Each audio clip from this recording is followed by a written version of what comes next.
बिस्मिल्लाहिर्रहमानिर्रहीम, अस्सलाम वालेकुम, welcome to quick review.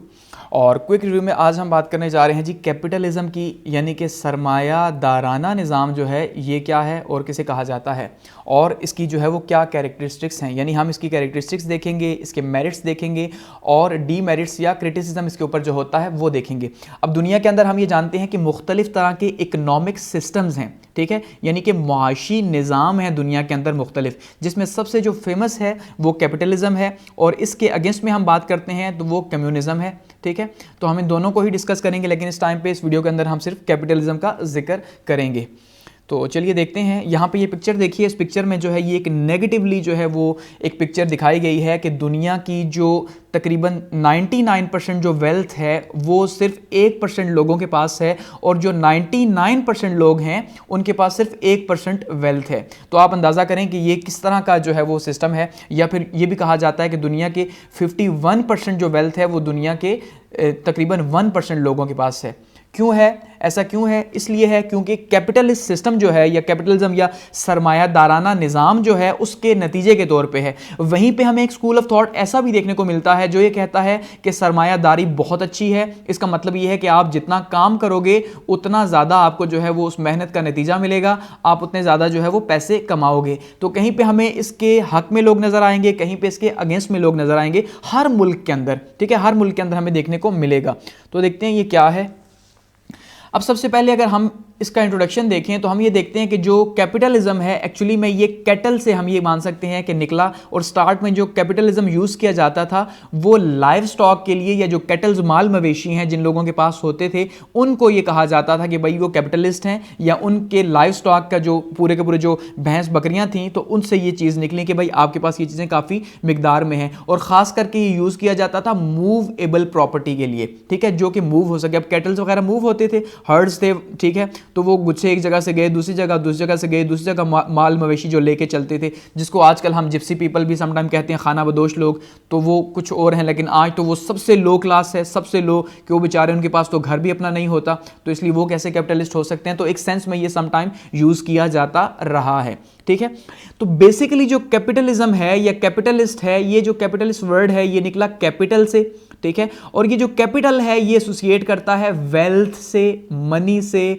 Fund से, गुड्स से, एसेट से, प्रॉपर्टी से। कोई भी चीज़, यानी वेल्थ के अंदर ये सारी चीज़ें वेल्थ के अंदर ही एक्चुअली में शामिल होती हैं। ठीक है, कि वेल्थ क्या है? एक बंदा हम कहते हैं वेल्दी है, अमीर है।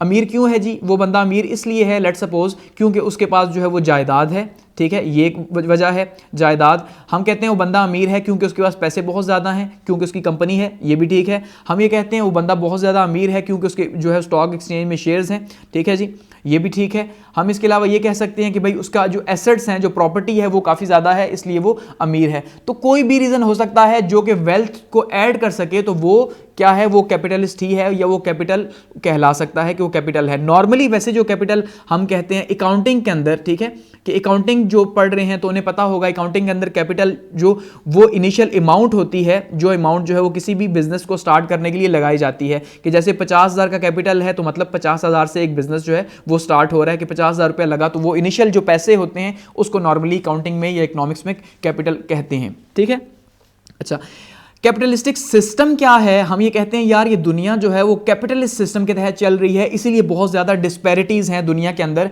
कि अमीर जो है बहुत अमीर है। तो उसका मतलब ये है rich man supremacy against poor. कि अगेंस्ट पुअर का मतलब यही है, नेचुरली जब रिच एक साइड पे होगा तो पुअर दूसरी साइड पे, अल्टीमेटली एक साइड पे होगा। जैसे इस पिक्चर में देखिए कि ये शख्स जो है वो कैपिटलिस्ट है, कि इसने पैसा लगाया और पैसा लगा के क्या किया, इसने फैक्ट्रियां खड़ी की, ज़मीनें खरीदी और उसके ऊपर मजदूरों को लगा के उनसे काम करवा रहा है। अब मजदूरों की एक्सप्लॉयटेशन हो रही है और उसकी मेहनत के नतीजे के तौर पे जो है ये कैपिटलिस्ट शख्स जो है वो पैसे कमा रहा है। लेकिन वहीं पे है, अगर ये पैसा ना लगाता तो मजदूरों को मजदूरी कहाँ से मिलती? तो खैर वो एक अलग डिबेट है। लेकिन पॉइंट ये है कि ये कैपिटलिस्ट है, इसने पैसा लगाया और अब वहाँ से जो है वो पैसा कमा रहा है। तो रिच मैन सुपरमेसी को ही कैपिटलिस्ट सिस्टम कहा जाता है। कि दुनिया के अंदर आज हम देखते हैं मल्टी नेशनल कंपनीज पूरी दुनिया के अंदर फैली हुई हैं और उनका एक एक शख्स है। अब जैसे माइक्रोसॉफ्ट है तो बिल गेट्स साहब की है, ठीक है, तो बिल गेट्स ने पैसा लगाया और उसके नीचे के तौर पे आज पूरी दुनिया माइक्रोसॉफ्ट उनकी है, ठीक है, निकोला टेस्ला को आप देख लें, इसी तरह से और जितने हैं, अली बाबा को देख लें, तो ये सारे वो लोग हैं, अली बाबा वेबसाइट जो है जैक मा की, तो ये वो लोग हैं जो कैपिटलिस्ट हैं, जिन्होंने पैसा लगाया, जिन्होंने बिल्ड किया, और उसके नतीजे के तौर पे ये आज जो है वो सुपरमेसी में है दुनिया में। इन्हीं के निज़ाम से दुनिया चलती है, इन्हीं की वजह से जो है ना हम कह सकते हैं, जैसे मलिक रियाज साहब पे पाकिस्तान के अंदर बात करें तो मलिक रियाज जैसे लोगों की वजह से जो है ये निज़ाम चल रहा है हमारे मुल्क के अंदर। निज़ाम से मुराद ये है जो पॉलिटिकल सिस्टम है, क्योंकि वही जो है जिसको पैसा देंगे, जिसको चाहेंगे ऊपर आएगा, जो फंडिंग होगी। तो पॉलिटिकल पार्टीज़ हैं, जैसे नवाज शरीफ साहब हैं तो उनके पास भी पैसे हैं, जरदारी साहब हैं उनके पास पैसे हैं, वो सारे के सारे रिच मैन सुपरमेसी का हिस्सा हैं, ठीक है, और कैपिटलिस्ट सिस्टम का हिस्सा हैं एक्चुअली में, कि बहुत ज़्यादा बिजनेस होना, कारोबार होना, पैसा, माल, जायदाद, ये सारा कुछ। और इनका एक ही गोल माना जाता है कैपिटलिस्ट का या कैपिटलिज्म का, वेल्थ क्रिएशन, कि पैसा कमाना, ज्यादा से ज्यादा दौलत जो है वो हासिल की जाए। कि एक शख्स अगर कैपिटल लगाता है तो वो क्यों लगाता है, सवाल ये है। वो सिर्फ इसलिए लगाता है कि उसे प्रॉफिट हो, बिजनेस का पर्पस ही प्रॉफिट है ना, ठीक है। तो वो वेल्थ क्रिएशन चाहता है, पैसा कमाना चाहता है, तो इनका सिंपल गोल है। इसीलिए इनको कहा जाता है कि भाई जितने भी 2 नंबर तरीके हैं वो भी ये इस्तेमाल करते हैं और तब भी इतनी ज़्यादा पैसा भी कमाते हैं, ठीक है। तो ये बेसिकली हम जिस सेंस में लेते हैं, मैंने उस सेंस को यहाँ पे एक्सप्लेन करने की कोशिश की है कि कैपिटलिज्म क्या है या कैपिटलिस्ट क्या है, किस तरह से काम करते हैं। अगर हम हिस्ट्री की बात करें, हिस्ट्री ऑफ कैपिटलिज्म की, कि सरमायादाराना निज़ाम जो है इसकी जो हिस्ट्री है, तारीख है, वो क्या रही, तो हम सबसे पहले बात करते हैं स्टेट ऑफ नेचर से, कि कॉन्सेप्ट ऑफ प्राइवेट प्रॉपर्टी जब आया। देखिए एक्चुअली में स्टेट ऑफ नेचर है, अब आप में से बहुत सारे जो पॉलिटिकल साइंस पढ़ी है तो आपको पता होगा कि जो स्टेट ऑफ नेचर है, यानी कि जो कुदरती ज़माना था, ठीक है, उस कुदरती ज़माने के अंदर के हवाले से बहुत सी डिबेट्स हैं, बहुत से फिलोसोफर्स की, कि बहुत से फिलोसोफर्स हैं, कुछ ऐसे फिलोसोफर्स हैं उन्होंने कहा कुदरती ज़माने में जो है वो सब बराबर थे, ठीक है, और बराबरी से चल रहे थे। उसके बाद क्या हुआ कि एक शख्स ने प्राइवेट प्रॉपर्टी बनाई, यानी एक शख्स था, बहुत सारे के सारे बराबर थे, लेकिन उस शख्स ने क्या किया, प्राइवेट प्रॉपर्टी बना ली। प्राइवेट प्रॉपर्टी का मतलब ये है कि अब ज़मीन तो किसी की थी नहीं, तो उसने क्या किया, वो यहाँ पे एक छोटा सा घर था, उस घर के अंदर वो रहता था, तो उसने क्या किया जी, यहाँ पे आलू प्याज लगाए और इनसे यहाँ पे एग्रीकल्चर वगैरह किया और फायदा हासिल करना शुरू कर दिया। फिर उसने क्या किया, इसको बढ़ा दिया और एक पूरे का पूरा इलाका जो है उसने अपने कब्जे में कर लिया, और यहाँ पे कब्जे में करके कहा कि भाई ये जो ज़मीन है अब ये मेरी है, क्योंकि किसी और की तो थी नहीं, तो कोई भी क्लेम कर ले, इससे क्या फर्क पड़ता।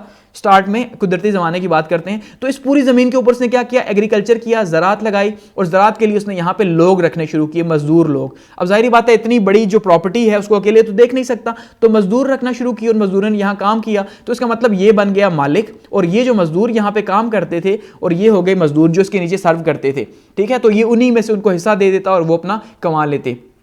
तो इस तरह से स्टेट ऑफ नेचर के टाइम से जब प्राइवेट प्रॉपर्टी का कॉन्सेप्ट आया, ठीक है, प्राइवेट प्रॉपर्टी, तो उस टाइम पे यहां से दुनिया जो है वो बैलेंस होना, वो जो दुनिया का बैलेंस था वो खराब होना शुरू हो गया, या कैपिटलिज्म शुरू हो गया। कि अब ये शख्स पहला कैपिटलिस्ट था जिसने प्राइवेट प्रॉपर्टी एक्वायर की। अब इसकी देखा देखिए अब बाकी लोग भी आजाद थे, क्योंकि कोई किसी के कोई रोक टोक तो थी नहीं, तो इसने देखा, इसने कहा भाई ये जमीन मेरी है, इसने यहाँ पत्थर रख दिए, कहा भाई ये जो है ये जमीन मेरी है, यहाँ खबरदार कोई आए, किसी की गाय भैंस यहाँ दाखिल ना हो। तीसरा शख्स था, उसने देखा, उसने कहा भाई ये मेरी है, उसने उससे बड़ी जगह रखी। उसी तरह से फिर जब रॉ मटेरियल आना शुरू हो गया उनके पास बड़ी तादाद में, तो अल्टीमेटली अब इस रॉ मटेरियल को क्या करेंगे, अब इस रॉ मटेरियल को फिनिश गुड्स में भी आगे कन्वर्ट करना है, उसके लिए भी लोग चाहिए, फिर वो अलग प्रोसेस होगा। तो इसका मतलब ये आहिस्ता आहिस्ता प्राइवेट जो प्रॉपर्टी थी, उस प्राइवेट प्रॉपर्टी ने कुदरती जमाने से ही जो है वो कैपिटलिज्म को प्रमोट किया और आहिस्ता आहिस्ता इन लोगों को प्रमोट किया। और फिर वही लोग जो पावरफुल थे, वही पावरफुल लोग, एक कॉन्सेप्ट ये है कि वही पावरफुल लोग फिर स्टेट में भी आए, स्टेट का हिस्सा बने, और स्टेट में अथॉरिटीज उनके पास आई, तो उन्होंने अपनी मर्जी से लॉज बनाए या जो भी फिर आगे सिस्टम चला। तो एंशिएंट टाइम के अंदर भी हम ये देखते हैं, यानी ज़माना कदीम जो है उस टाइम में भी हम ये देखते हैं कि जब स्टेट्स मौजूद थी, लेकिन वो स्टेट वेल्दी लोग ही चलाते थे, जो पावरफुल लोग थे, जिनके पास कुछ ना कुछ पैसा होता था। हमें कभी भी हमने ये नहीं देखा पॉलिटिकल साइंस के अंदर या सिस्टम्स के अंदर कि भाई कहीं गरीब लोग जो है वो स्टेट चला रहे हों या रियासत को वो रन कर रहे हों, बल्कि अमीर लोग ही स्टेट्स जो है वो चलाया करते थे और रन किया करते थे, पावरफुल लोग, क्योंकि वो पावरफुल थे, ताकतवर थे, तो अपनी ताकत के बलबूते पे एक तो वो रियासत भी हासिल करते और दूसरा बाकी मुल्कों के ऊपर कब्जा करते और अपनी वेल्थ को बढ़ाते जाते, अपने मुल्कों की वेल्थ को, अपनी पर्सनल वेल्थ को बढ़ाते जाते थे, ठीक है। अच्छा, वेल्दी ट्रेडर्स हर टाइम पे मौजूद रहे हैं। वेल्दी ट्रेडर्स का मतलब यही है कि रॉ मटेरियल अगर किसी एक इलाके में पैदा हो रहा है, लेट्स सपोज इंडिया के अंदर हम बात करते हैं, अगर मसाले ज्यादा पैदा होते हैं तो ये मसाले कहां पे बेचेंगे, मिडिल ईस्ट के अंदर बेचेंगे। अब मिडिल ईस्ट के अंदर जो चीज ज्यादा सरप्लस वैल्यू की है वो यहां पे आके बेचेंगे, ठीक है। तो ये उस टाइम से ही जो वेल्दी ट्रेडर्स थे, ये काम चल रहा था, तो वेल्दी ट्रेडर्स ही बाद में जो है वो कैपिटलिस्ट बने, ठीक है। फिर ये जो मॉडर्न टर्म हम लेते हैं कैपिटलिज्म की या कैपिटलिस्ट सिस्टम की, ये 17th सेंचुरी के बाद जो है वो आहिस्ता आहिस्ता इमर्ज हुआ, क्योंकि इससे पहले 17th सेंचुरी से पहले की बात करें तो लैंडलॉर्ड्स थे, ठीक है। 12th और 13th सेंचुरी में लैंडलॉर्ड्स हुआ करते थे कि ये जो जमीनें थी एक्वायर की हुई थी, तो यहां पे जागीरदार थे। असल में जागीरदार भी जो है वो हम ये कह सकते हैं कैपिटलिस्ट ही हैं। नॉर्मली कैपिटलिस्ट सरमायादार लोगों को कहा जाता है जिनके पास सरमाया ज्यादा हो, लेकिन ये भी सरमाए का हिस्सा ही है कि जो लैंडलॉर्ड जो थे 12th और 13th सेंचुरी का यूरोप अगर हम देखते हैं या उसकी हिस्ट्री देखते हैं खास करके, तो उसमें हमें दिखाई देता है कि भाई ये एक मालिक है, उसकी बहुत बड़ी प्रॉपर्टी है और उसने यहाँ पे बहुत से मजदूर रखे हुए हैं और उनकी बहुत शदीद तरह से एक्सप्लॉयटेशन हो रही है, 12-12 घंटे की शिफ्ट उनसे करवाई जा रही है और उनको कम पैसे दिए जा रहे हैं। तो वही जागीरदारी निज़ाम आज भी हमें अब देखने को मिलता है गरीब मुल्कों के अंदर, पाकिस्तान के अंदर भी मौजूद है। सिंध की बात करें, पंजाब की बात करें, जागीरदार तो हैं, तो वो जागीरदार भी एक किस्म का कैपिटलिस्ट ही हैं कि रॉ मटेरियल जो है वो लेके आते थे, मींस ऑफ प्रोडक्शन उनके कंट्रोल में थे एक्चुअली में, ठीक है। यानी कि जो मींस ऑफ प्रोडक्शन का मतलब क्या है कि जो चीजें पैदा हो रही हैं वो सारी की सारी जो पैदावार के जराए हैं, पैदावार के जराए उनके कंट्रोल में हैं या जिनके कंट्रोल में भी होते हैं उनको हम कहते हैं कैपिटलिस्ट हैं वो नॉर्मली। फिर यही जो रॉ मटेरियल था, फिर जब 18th सेंचुरी में इंडस्ट्रियल रेवोल्यूशन आया 17th और 18th सेंचुरी में, तो यही लोग जो है फिर इन्होंने आगे इंडस्ट्रीज लगाई, ठीक है। तो फिर वो उस तरह से आगे बढ़े। इसके बाद हम हिस्ट्री में देखते हैं एक टर्म यूज होती है मर्केंटाइलिज्म। मर्केंटाइलिज्म भी एक बहुत इंटरेस्टिंग टर्म है, इसको मैं यूएस हिस्ट्री के अंदर ऑलरेडी जो है वो डिस्कस कर भी चुका हूं मर्केंटाइलिज्म को, ठीक है। मर्केंटाइलिज्म का पर्पस क्या है कि मैक्सिमम प्रॉफिट हासिल करना, वो भी किस तरह, जिसमें स्टेट इन्वॉल्व हो। क्योंकि इससे पहले हिस्ट्री में अगर हम देखते हैं तो हमें एक चीज देखने को मिलती है कि जो स्टेट्स थी वो स्टेट्स जो है, क्योंकि डेमोक्रेसी तो थी नहीं, तो स्टेट्स जो है वो अपनी पावर को बढ़ाती थी। तो सबसे ज्यादा जो वेल्थ होती थी वो बादशाह के पास होती, और उसके बाद जो बादशाह के नीचे उसके वजीर वगैरह होते, जो उसके क्लोज होते, उनके पास सबसे ज्यादा दौलत हुआ करती थी। आम जो लोग थे, आम जो पब्लिक थी, उनके पास इतने ज्यादा दौलत नहीं होती थी, ठीक है। तो इस वजह से स्टेट्स अपने फायदे के लिए, या स्टेट का फायदा क्या, वो तो एक बादशाह और उसकी फैमिली का ही फायदा था कि वो क्या करते, वो दूसरे मुल्कों के ऊपर जो है वो कब्जा करते, जिसको हम कॉलोनाइजेशन कहते हैं, कॉलोनीज बनाते और वहां की उनकी जो वेल्थ है वो वेल्थ जो है लेके आते। इसकी सबसे बड़ी एग्जांपल यूके ने जैसे इंडिया के ऊपर कब्जा किया, ठीक है, या बाकी ममालिक के ऊपर कब्जा किया और वहां के रॉ मटेरियल को उठा उठा के लेके गया। तो मर्केंटाइलिज्म में क्या है जी, स्टेट्स इन्वॉल्व होती हैं और ऐसी पॉलिसीज बनाती हैं जिसमें एक्सपोर्ट्स जो है उसको मैक्सिमम कर दिया जाता है। एक्सपोर्ट्स का मतलब क्या है, जो बरामदात हैं, यानी कि जो बाहर चीजें बेची जाती हैं उनको एक्सपोर्ट्स कहा जाता है। तो जो चीजें मुल्क से बाहर बेची जाती हैं उस पर फायदा ज्यादा है, इसलिए एक्सपोर्ट्स को मैक्सिमम कर दिया गया और इंपोर्ट्स को मिनिमम कर दिया जाता, जो मुल्क के अंदर दरामद होती हैं, ठीक है, जो मुल्क के अंदर मंगवाई जाती है उनको कम कर दिया जाता। यही मर्केंटाइलिज्म की पॉलिसी थी उस जमाने में 17th और 18th सेंचुरी के अंदर खास करके, ठीक है। और इसमें क्या होता कि जो रॉ मटीरियल है वो रॉ मटीरियल बहुत ही सस्ते दामों किसी मुल्क से लिया जाता, जो भी मुल्क कॉलोनी बनी हुई होती उस कॉलोनी से रॉ मटीरियल लिया जाता। लेट्स सपोज इंडिया की बात करते हैं तो इंडिया से ईस्ट इंडिया कंपनी क्या करती या यूके क्या करता कि यहां से राई लेके जाता, रुई जिसको कहते हैं ना, कॉटन लेके जाता। अब रॉ मटेरियल तो बहुत सस्ता है, तो रॉ मटेरियल लेके आता, उससे फिनिश गुड बनाता, क्योंकि इंडस्ट्रियल रेवोल्यूशन का टाइम था।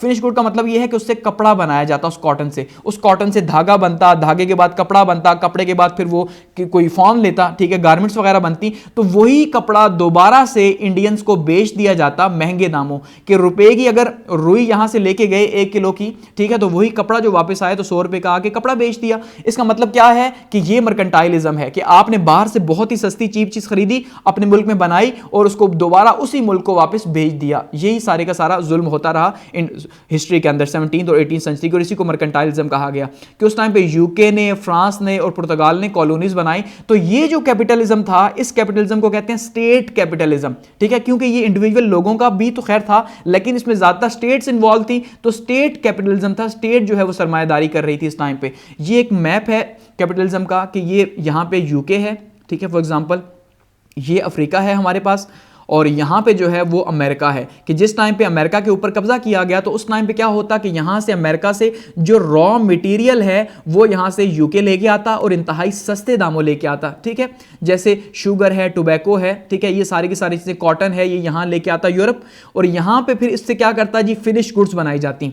टोबैको से सिगरेट बना दिए जाते, कॉटन से कपड़ा बना दिया जाता, और इसको फिर क्या किया जाता जी, और ये कपड़ा बनाता कौन, इसको ये अफ्रीका में बेचते, और अफ्रीका से ही फिर जो है यहां पे बेच के यहां से स्लेव्स गुलाम उठाते, ठीक है, और गुलामों को उठा के अमेरिका में जाके वापस छोड़ दिया जाता। तो ये एक ट्रायंगल बनता है, या फिर यही चीज़ें जो फिनिश गुड्स हैं यहीं से वापस आती, अमेरिका में आके कपड़ा बेचा जाता, ठीक है, यहाँ पे आके टोबैको बेचा जाता। तो इसका मतलब ये है कि यहाँ से रॉ मटेरियल लेके गए जिन चीज़ों का, उन्हीं चीज़ों को यहाँ वापस महंगे दामों में बेच दिया। तो ये मर्केंटाइलिज्म था, क्योंकि ये स्टेट उस टाइम पे ऐसा काम किया करती थी, और स्टेट्स ने ऐसी पॉलिसीज बनाई भी थी कि आप बिल्कुल भी खुद ये चीज़ें नहीं बना के बेच सकते थे। पाबंदी थी कि ये जो कॉलोनी थी, क्योंकि अमेरिका कॉलोनी थी अमेरिका, तो अमेरिका को इजाज़त नहीं थी कि वो यूके की इजाज़त के बगैर किसी भी दूसरे मुल्क को खुद से जो है वो एक्सपोर्ट कर सके। इस बात के ऊपर पाबंदी थी, ठीक है।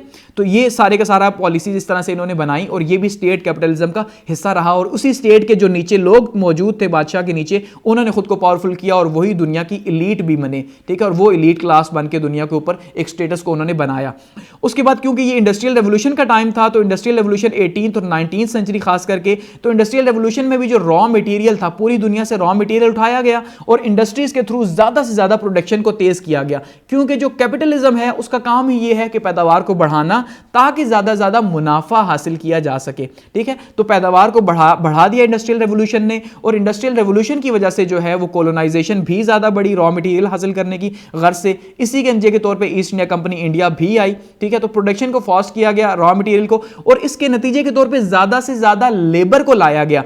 अब लेबर जितना ज्यादा हुआ उतना ज्यादा जो है वो प्रोडक्शन भी हुई। अब यहां पे आपने समझना है एक नेगेटिव सेंस में कि जब लेबर ज्यादा हुआ तो अब जाहिर बात है, अब अगर लेबर को ये ज्यादा पे करते हैं, अगर एक कैपिटलिस्ट लेबर को ज्यादा पैसे देता है तो प्रोडक्ट जो है वो महंगी बनेगी। तो जब प्रोडक्ट महंगी बनेगी तो वो खरीदेगा कौन? कोई नहीं खरीदेगा, क्योंकि दुनिया के पास परचेजिंग पावर तो इतनी है नहीं। इसका मतलब ये है कि अब आपने मजदूरों को एक्सप्लॉइट करना है, इनसे कम पैसों में जो है वो प्रोडक्ट्स बनवानी है ताकि वो सस्ती बने, और वो सस्ती प्रोडक्ट्स बेशक उनकी कोई क्वालिटी हो या ना हो, उनको आपने आगे बेचना है ज्यादा से ज्यादा। एक तो आप मजदूरों को एक्सप्लॉइटेशन कर रहे हैं, और दूसरा जो है वो प्रोडक्शन को मैक्सिमम करके अपने प्रॉफिट को जो है वो मुनाफे को ज्यादा से ज्यादा बढ़ा रहे हैं। यही कैपिटलिज्म की सारी कहानी और सारी की सारी गेम है जो दुनिया में हो रही है, ठीक है। और इसी के ऊपर बहुत ज्यादा बात की जाती है। तो इसके नतीजे के तौर पे कैपिटलिस्ट क्लास जो है वो सामने आई, यानी ये जिन लोगों ने इंडस्ट्रीज लगाई, पहले तो स्टेट्स ने इन्वॉल्व थी लेकिन साथ में इंडिपेंडेंट लोग भी इन्वॉल्व थे। तो इसमें कैपिटलिस्ट क्लास आई। उस कैपिटलिस्ट क्लास ने ना तो टैक्स पे किया, लेबर लॉज नहीं बनाए या अपने फेवर के लेबर लॉज बनाए, और दुनिया को जो है वो दो हिस्सों में तकसीम कर दिया। एक को हम कहते हैं गरीब, दूसरे को कहते हैं अमीर, ठीक है, कि गरीब और अमीर में दुनिया को तकसीम कर दिया। और वो लोग जो अमीर थे वो अमीर से अमीर उसी तरह से बढ़ते चले गए, क्योंकि उनका इनकम कुछ और तरह से थी। वो पैसा लगाते और पैसा उनके लिए काम करता, और गरीब जो है वो खुद काम करता तब जाके पैसा कमाता, ठीक है। तो ये एक मेन डिफरेंस यहाँ पे जो है वो क्रिएट हुआ।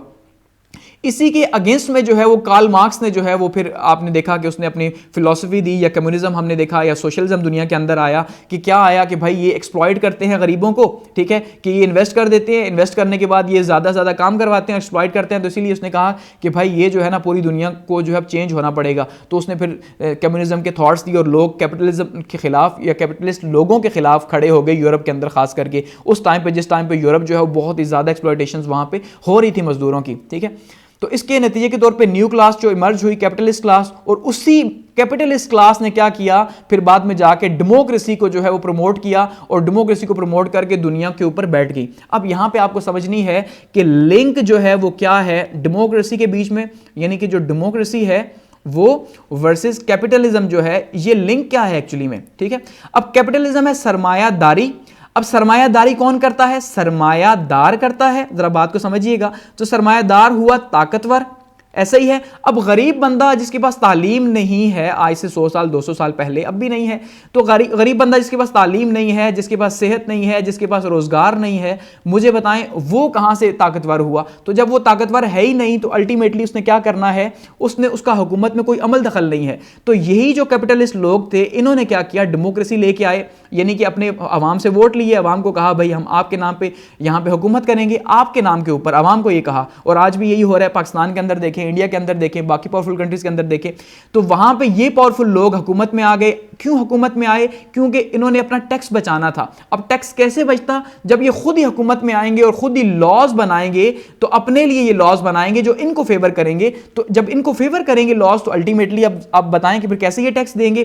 तो इसी वजह से ये पावर में आए, अपने पैसे बचाने के लिए, अपना सब कुछ बचाने के लिए, और इन्होंने आके क्या किया जी, लॉज बनाए और डेमोक्रेसी को इंट्रोड्यूस करवाया। ज्यादा से ज्यादा दुनिया के अंदर इनफरादियत को वो इंडिविजुअलिज्म को इंफ्लूड करवाया और फ्रीडम को जो है वो ज़्यादा से ज़्यादा प्रमोट किया, और नतीजे के तौर पे क्या हुआ, डेमोक्रेसी दुनिया में फैल गई। और आज डेमोक्रेसी के पीछे एक ही चीज़ हमें नजर आती है, मल्टीनेशनल कंपनीज आप देख लें, डिपेंडेंसी, इंटरडिपेंडेंसी आप देख लें, ठीक है, ये हमें बहुत ज़्यादा दिखाई देती है। तो एक्चुअली में हम ये कह सकते हैं कि डेमोक्रेसी और कैपिटलिज्म जो है वो एक ही सिक्के के दो रुख हैं, ठीक है, कि एक साइड पे हम सिक्के के अगर देखते हैं तो जमहूरियत है, तो दूसरी साइड पे देखते हैं वहां पे कैपिटलिज्म है। क्योंकि जमहूरियत वैसे भी इंफरादियत को प्रमोट करती है, कि जमहूरियत कहती है आपके वोट का हक है, आप आजाद हैं, आप जो मर्जी करें, जितनी मर्जी प्राइवेट प्रॉपर्टी बनाएं, जितनी मर्जी मेहनत करें। और ये एक तरह से पॉजिटिव भी है, सिर्फ नेगेटिव सेंस नहीं है, बल्कि पॉजिटिव सेंस भी है कि आप मेहनत करेंगे तो आप क्या करेंगे, आप अपनी कंपनी बना सकते हैं, पैसे कमा सकते हैं, आप भी लोगों को एक्सप्लॉइट कर सकते हैं, या आप अगर एक्सप्लॉइट नहीं करना चाहते, कुछ अच्छी कंपनीज जैसे लोगों को बहुत अच्छा पे करती हैं,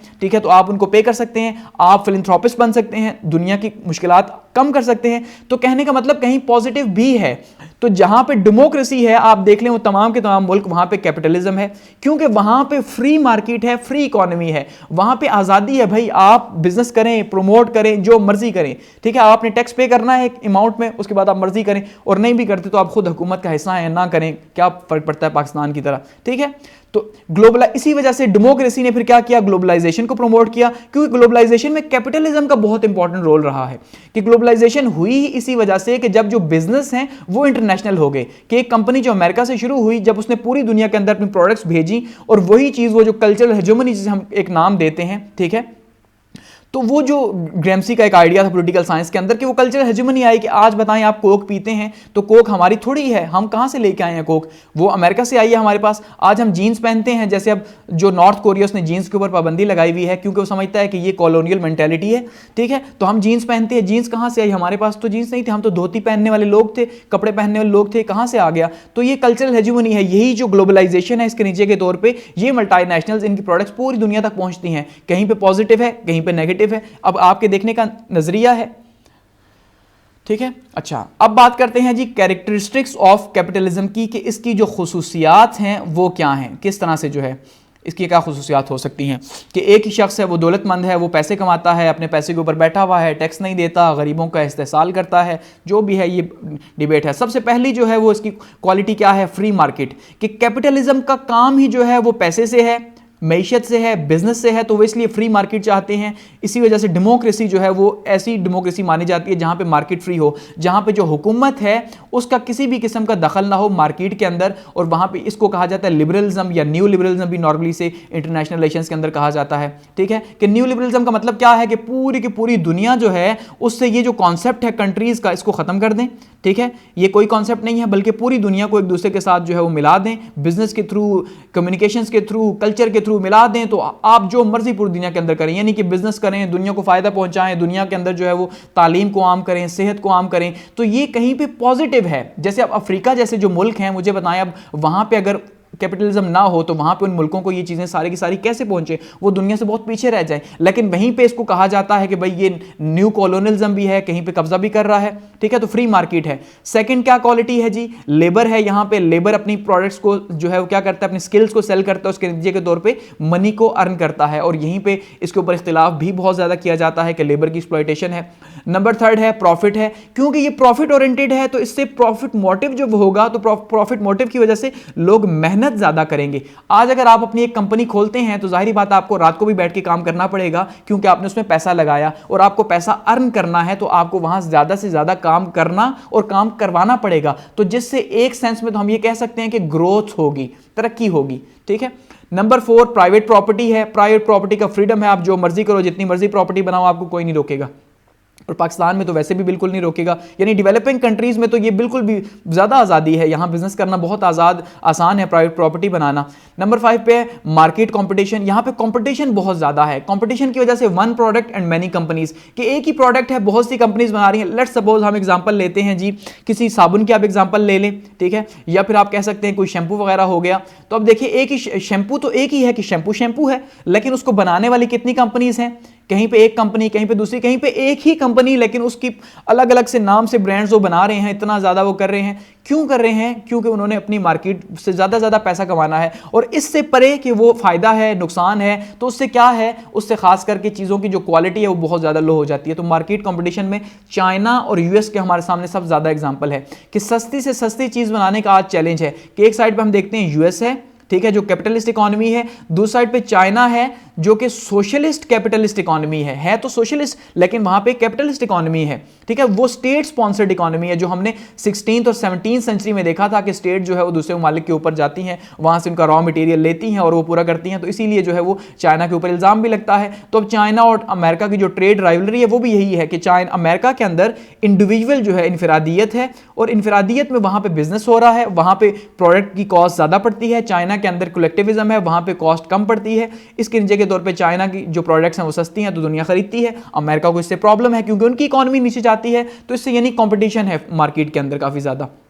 अच्छा, नंबर 6 पे इकोनॉमिक ग्रोथ इसमें काफी ज्यादा है। अब ये डिबेटेबल भी है कि सम टाइम ये माना जाता है कि इकोनॉमिक ग्रोथ बहुत ज्यादा है, जैसे अब अमेरिका के अंदर हम ये कहते हैं कि भाई कैपिटलिज्म है, इस वजह से वहां पे ग्रोथ ज्यादा है, चाइना के अंदर भी सोशल कैपिटलिज्म है, वहां पे भी ग्रोथ ज्यादा है, लेकिन कहीं पे ये माना जाता है कि यही वजह है स्लो ग्रोथ की, क्योंकि यही जो मार्केट है, यही जो लोग हैं ये ऊपर आते हैं, एक्सप्लॉइट करते हैं जब, तो गुर्बत बढ़ती है वहां पे, और वहां पे एक सेक्टर के अंदर तो बहुत ज्यादा ग्रोथ होती है लेकिन दूसरे सेक्टर के अंदर बहुत ज्यादा कमी है, तो ये डिबेटेबल बात है, ठीक है।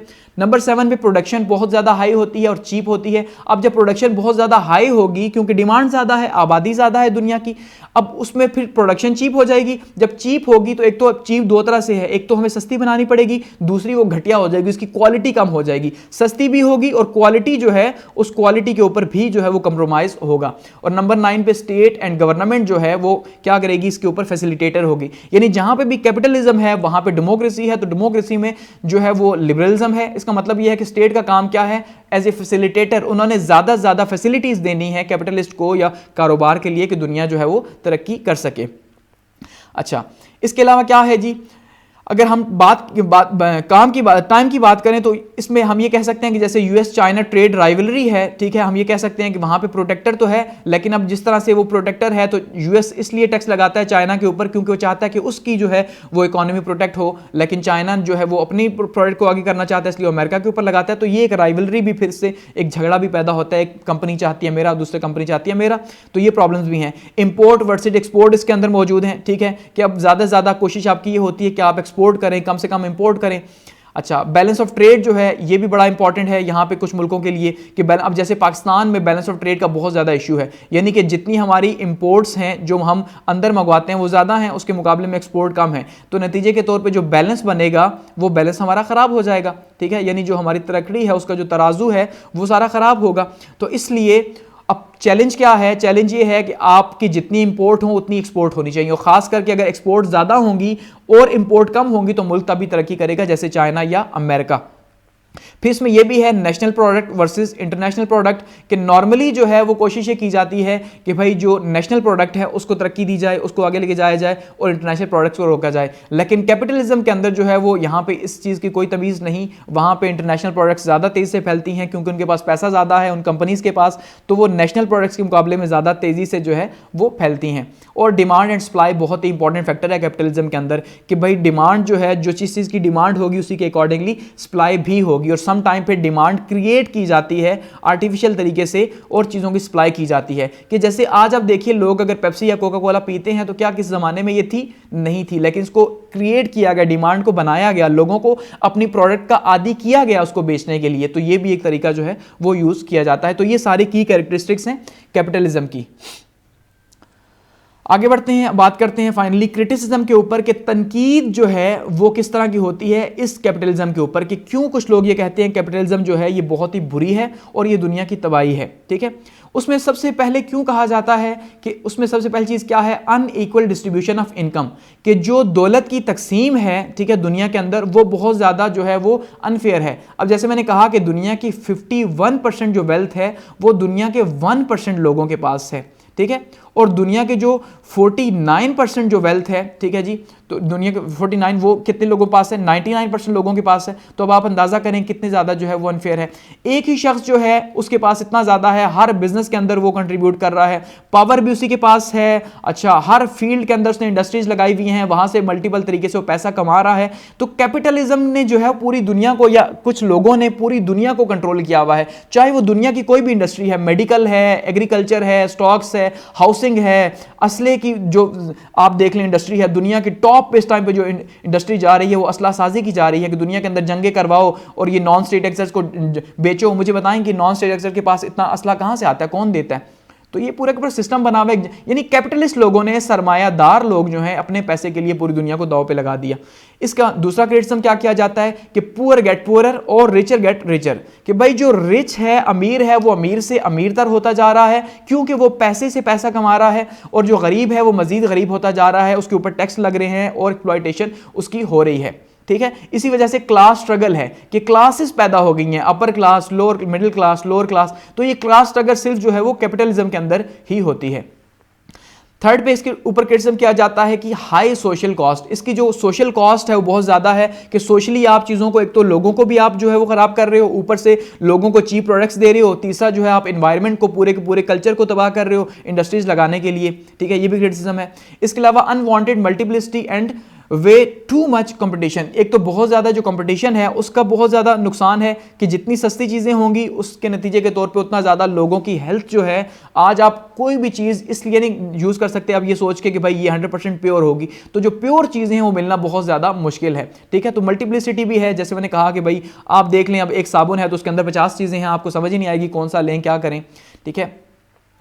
अनस्टीलिंग ऑफ कैपिटल इकोनॉमी, अब यहां पे क्योंकि कैपिटल इकोनॉमी के अंदर कभी भी स्टेडीनेस नहीं हो सकती, ठीक है, कि आप एक उसके अंदर बराबरी, एक तवाजुन जो है वो नहीं देखेंगे, तवाजुन उसके अंदर बहुत मुश्किल से होगा, कभी वो अप है कभी डाउन है, कभी अप है कभी डाउन है। जबकि एक सोशलिस्ट इकोनॉमी आप देखेंगे तो वो तकरीबन बैलेंस चलेगी या बहुत कम उसके अंदर फ्लक्चुएशन होगी, ठीक है।